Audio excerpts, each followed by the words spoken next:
नमस्कार दोस्तों, हर्षित द्विवेदी एजुकेशन में आपका स्वागत है। मेरा नाम है विनीत सागर। रिसेंटली श्रीलंका ने एक लग्जरी ट्रेन सर्विस शुरू किया है विथ इंडियाज असिस्टेंस। वैसे गवर्नमेंट ऑफ इंडिया श्रीलंका को काफ़ी सारे हेल्प करते हुए आया है, अभी भी कर रहा है। रिसेंटली हमने एक न्यूज़ कवर भी किया था जिसमें इंडिया और श्रीलंका के बीच में एक करेंसी स्वैप भी हुआ था। हर्षित सर ने डेली न्यूज़ में आपके लिए वो एक्सप्लेन करके भी दिया था करेंसी स्वैपिंग वगैरह क्या होता है। तो आज इस वीडियो में सबसे पहले हम ये लग्जरी ट्रेन सर्विस के बारे में बात करेंगे। वैसे हमारे लिए इतना इंपॉर्टेंट नहीं है, फिर भी कहाँ से कहाँ तक है, और श्रीलंका का मैप थोड़ा देखेंगे। श्रीलंका में इंपॉर्टेंट प्रोविंसेस कौन कौन सा है वो भी हम देखेंगे। ये सब हमारे एग्जामिनेशन पर्सपेक्टिव में इंपॉर्टेंट है। और साथ साथ में हम एक इंपॉर्टेंट पॉइंट डिस्कस करेंगे, why is Sri Lanka important to India. तो शुरुआत करते हैं दोस्तों। श्रीलंका एक लग्जरी ट्रेन सर्विस शुरू किया है। ये कनेक्ट करेंगे Jaffna district to the capital city Colombo. Jaffna basically northern Sri Lanka में आता है, ठीक है। तो इसके लिए गवर्नमेंट ऑफ इंडिया एक लाइन ऑफ क्रेडिट ऑफर किया था। वैसे ये जो लाइन ऑफ क्रेडिट है इंडिया एंड श्रीलंका के बायलैटरल ट्राइज में एक सिग्निफिकेंट लैंडमार्क है। वैसे साथ साथ में आप श्रीलंका के प्रोविंसेस देख लीजिए। आजकल श्रीलंका के बारे में काफ़ी न्यूज़ आ रहा है, इसलिए ये भी हमारे लिए इंपॉर्टेंट है। श्रीलंका में टोटल 9 प्रोविंस है, ठीक है। Northern, north western, north central, eastern, western, central, Sabaragamuwa, Uva and सथेन, ठीक है। ये सबरागमुआ, उवा वगैरह इंपॉर्टेंट हो जाते हैं। इस तरह का जो क्वेश्चन आपसे पूछ सकते हैं, ये दोनों किस कंट्री से रिलेट करते हैं या फिर किस कंट्री के प्रोविंसेस हैं, इस तरह का क्वेश्चन आपसे पूछ सकते हैं, तो ध्यान दीजिएगा। तो शुरुआत करते हैं। ये जो इंटरसिटी रेल सर्विस है ये कोलंबो के माउंट लाविनिया सबब से जाफना के कांके संदूरी पोर्ट सबब तक होगा, covering A distance of approximately 386 kilometre. आप सबको पता है कोलंबो सथेन श्रीलंका में आता है एंड जाफना जो है नॉर्थर्न श्रीलंका में आता है। तो माउंट लाविनिया सबब भी ध्यान दीजिएगा एंड कांके संतुरी पोर्ट सबब भी ध्यान दीजिएगा। आपके नोट्स में ना ये जो इंपॉर्टेंट प्लेसेस का नाम नोट करके रख दीजिएगा, राइट। वैसे देखिए Colombo is an important city in Sri Lanka. वैसे श्रीलंका का कैपिटल कौन सा है? श्री जयवर्धनपुरे है। ये बात भी आपको पता होनी चाहिए, ठीक है। और क्या इंपॉर्टेंट डिटेल्स है? The train service will criss cross the island nation connecting Colombo with Kankesanthurai on the northern tip of Jaffna peninsula which has a Tamil majority population. वैसे दोस्तों रिसेंटली गवर्नमेंट ऑफ इंडिया ने श्रीलंका की जो तमिल माइनॉरिटी है उनकी कंसर्न्स गवर्नमेंट ऑफ श्रीलंका को बताया है, ठीक है।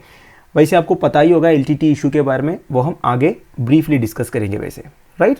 अब देखिए the supply of air condition diesel multiple units is just one of the many railway projects being undertaken by India and Sri Lanka. वैसे गवर्नमेंट ऑफ इंडिया ने श्रीलंका में काफ़ी सारे इंफ्रास्ट्रक्चरल प्रोजेक्ट्स अंडरटेक किया है।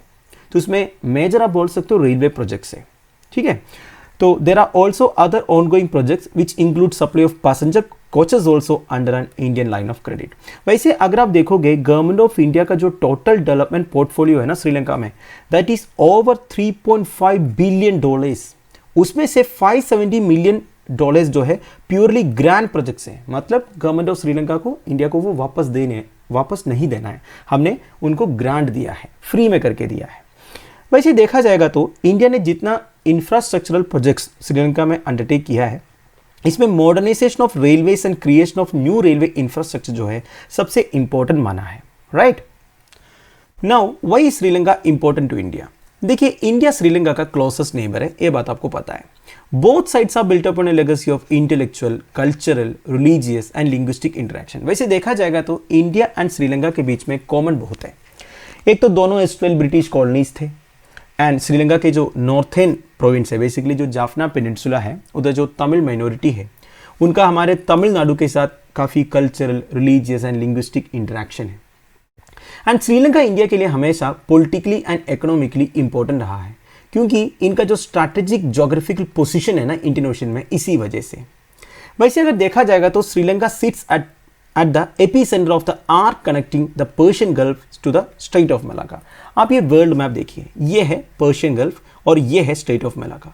ये जो आर्क कनेक्ट करते हैं ना दोनों को, इसी का एक जंक्शन में आता है श्रीलंका। और ये बताने की ज़रूरत तो नहीं है, इंडियन ओशन में श्रीलंका का जो पोजीशन है वो बहुत ही क्रूशियल है। और आजकल चाइना की जो इन्फ्लुएंस है श्रीलंका के ऊपर, वो देखते हुए श्रीलंका के साथ बहुत अच्छा रिलेशंस मेंटेन करना हमारे लिए बहुत ही ज़रूरी है। और एक चीज़ ये है, हमारी इंडियन नेवी के लिए श्रीलंका इज़ इंपॉर्टेंट, क्योंकि अगर बे ऑफ बंगाल से अरेबियन सी तक जाना है तो इस तरह घूमते हुए जाना पड़ता है। तो अगर श्रीलंका के साथ रिलेशंस अच्छा है तो हमारी शिप्स को रिफ्यूल करने के लिए, लॉजिस्टिक्स रिप्लेनिश करने के लिए श्रीलंकन पोर्ट्स हम यूज़ कर सकते हैं। इंडिया एंड श्रीलंका के बीच में जो intellectual, cultural, religious and linguistic interaction है वो कम से कम 2500 साल पुराने हैं। आपने बेसिक एनसीईआरटीज़ में पढ़ा होगा किंग अशोका ने बुद्धिज्म को स्प्रेड करने के लिए अपने बच्चों को श्रीलंका तक भेजा था। आप मुझे कमेंट बॉक्स में बताइए उनके बच्चों का नाम क्या था।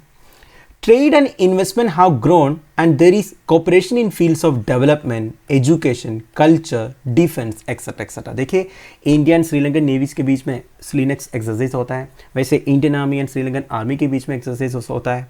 एंड हमारे बीच में एजुकेशन में कोऑपरेशन है, कल्चर में कोऑपरेशन है, डेवलपमेंट में कोऑपरेशन है। And nearly 3 decade long armed conflict between Sri Lankan forces and LTTE came to an end in May 2009। देखिए, श्रीलंका में जब सिविल वार चल रहा था, बेसिकली श्रीलंकन गवर्नमेंट और LTTE के बीच में, LTTE बेसिकली तमिल माइनॉरिटीज़ का एक ग्रुप था और श्रीलंकन गवर्नमेंट के बीच में उनका सिविल वार चल रहा था। तब श्रीलंकन गवर्नमेंट को हेल्प करने के लिए Rajiv Gandhi led government IPKF भेजे थे, इंडियन पीस कीपिंग फोर्सेस। ठीक है, तो उन्होंने गवर्नमेंट ऑफ श्रीलंका को हेल्प किया था LTTE को सप्रेस करने के लिए, राइट। वैसे LTTE को सप्रेस करने के लिए इंडियन पीस कीपिंग फोर्स ने श्रीलंकन गवर्नमेंट को हेल्प तो किया था, पर इसके साथ साथ हमने डीप कंसर्न भी कन्वे किया था at the plight of civilian population. देखिए, LTTE को तो सप्रेस किया, उसके साथ साथ जो तमिल माइनॉरिटी से श्रीलंका में, उनके राइट्स एंड वेलफेयर भी इंश्योर करना चाहिए करके हमने श्रीलंकन गवर्नमेंट को बोला भी था। वैसे दोस्तों, जैसे इंडियन पीस कीपिंग फोर्सेस ने श्रीलंकन गवर्नमेंट को हेल्प किया, उसके बाद तमिल माइनॉरिटीज़ को गवर्नमेंट ऑफ इंडिया के अगेंस्ट एक फीलिंग आ गया। उसी वजह से राजीव गांधी का असैसिनेशन हुआ था, ये बात आपको पता होगा। दोनों कंट्रीज के बीच में जो पॉलिटिकल रिलेशंस है वो बीच बीच में high level exchanges of visit से अपडेट होता है। एंड इंडिया एंड श्रीलंका ने 2000 में एक फ्री ट्रेड एग्रीमेंट साइन किया था, जिसे India Sri Lanka free trade agreement ISFTA बोलते हैं। बेसिकली एक्सपेंशन ऑफ ट्रेड के लिए दोनों कंट्रीज के बीच में। और economic ties between the two nations also include A flourishing development partnership. आप देखिए दोस्तों, कौन कौन से सेक्टर्स में इंडिया एंड श्रीलंका के बीच में कोऑपरेशन है। This is very important. Infrastructure, connectivity, transportation, housing, health, livelihood and rehabilitation, education and industrial development also. वैसे इंडिया श्रीलंका का one of the largest trade partners है एंड सार्क कंट्रीज में भी Sri Lanka remains among the largest trade partners of India. ठीक है, SAARC countries में काफ़ी south Asian countries है, इसमें श्रीलंका इंडिया का लार्जेस्ट ट्रेड पार्टनर है। And India was Sri Lanka second largest trade partner with bilateral merchandise trade amounting to about $3.6 billion. ठीक है, 2020 में इंडिया श्रीलंका का सेकंड लार्जेस्ट ट्रेड पार्टनर भी रहा है, right. And in addition to being Sri Lanka's largest trade partner, India is also one of the largest contributors to FDI in Sri Lanka. सबसे ज़्यादा foreign direct investment भी इंडिया किया है श्रीलंका में। सबसे ज़्यादा नहीं बोल सकता, India is one of the largest contributors, right. वैसे गवर्नमेंट ऑफ इंडिया का एक इंडियन हाउसिंग प्रोजेक्ट है जिसका इनिशियल कमिटमेंट है 50,000 हाउसेस बनवा के देने का। कहाँ पे? In war affected areas and estate workers in plantation areas. Plantation मतलब ये टी प्लांटेशन की बात हो रही है। वैसे श्रीलंका का one of the major cultivation है टी। श्रीलंकन टी जो है वर्ल्ड वाइड फेमस भी है और ये इंडियन गवर्नमेंट का एक फ्लैगशिप ग्रैंड प्रोजेक्ट भी है। ग्रैंड प्रोजेक्ट मतलब ये श्रीलंकन गवर्नमेंट को वापस कुछ पैसे देना नहीं है गवर्नमेंट ऑफ इंडिया को, हम ग्रांट दे रहा है। ओवरऑल कमिटमेंट है 1372 करोड़ का और ये इंडिया का one of the largest projects है जो एब्रोड अंडरटेक किया है।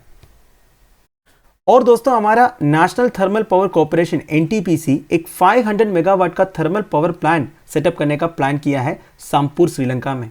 और लास्ट वीक श्रीलंका का एनर्जी मिनिस्टर ये अनाउंस किया था, इंडियन ऑयल कॉर्पोरेशन की जो सब्सिडरी कंपनी है लंका IOC जो ऑलरेडी श्रीलंका में ऑपरेट कर रहा है, उन्हें 49% स्टेक दिया जाएगा for the development of Trincomalee oil tank farm with Ceylon petroleum corporation keeping 51%। मतलब सीलोन पेट्रोलियम कॉर्पोरेशन और इंडियन ऑयल कंपनी की जो सब्सिडरी कंपनी है Lanka IOC jointly Trincomalee oil tank farm का डेवलपमेंट भी करेंगे। तो दोस्तों दैट्स इट। आई होप आपको समझ में आया होगा। मैंने ओनली मेजर पॉइंट्स कवर किया है। वैसे इंडिया और श्रीलंका के बीच में जो रिलेशंस है उसके बारे में बताना है तो बहुत कुछ बताना पड़ेगा। वैसे एक इंपॉर्टेंट पॉइंट याद आ रहा है दोस्तों, श्रीलंका में जो तमिल माइनॉरिटीज़ है उनकी राइट्स के लिए, वेलफेयर के लिए गवर्नमेंट ऑफ इंडिया ने हमेशा श्रीलंकन गवर्नमेंट को बोला है, क्योंकि जो तमिल माइनॉरिटीज़ है श्रीलंका में, उनकी एक सेंटिमेंटल कनेक्शन है हमारी तमिलनाडु के जो लोगों के साथ। तो इसलिए गवर्नमेंट ऑफ इंडिया ने उनकी सेंटिमेंट्स को हमेशा रिकॉग्नाइज किया है और गवर्नमेंट ऑफ श्रीलंका को बोला भी है, क्योंकि श्रीलंका के अंदर तमिल माइनॉरिटीज़ के अगेंस्ट काफ़ी सारे human right violation cases report हुआ था। तो एक इंपॉर्टेंट पॉइंट है, ये भी आप ध्यान दीजिएगा। तो दोस्तों वीडियो में इधर फिनिश कर रहा हूँ। आई होप आपको समझ में आया होगा। लेक्चर की PDF एज यूजुअल आपको टेलीग्राम चैनल में मिल जाएगा, जिसका लिंक नीचे प्रोवाइडेड है। Thank you for watching. Bye bye, have a nice day.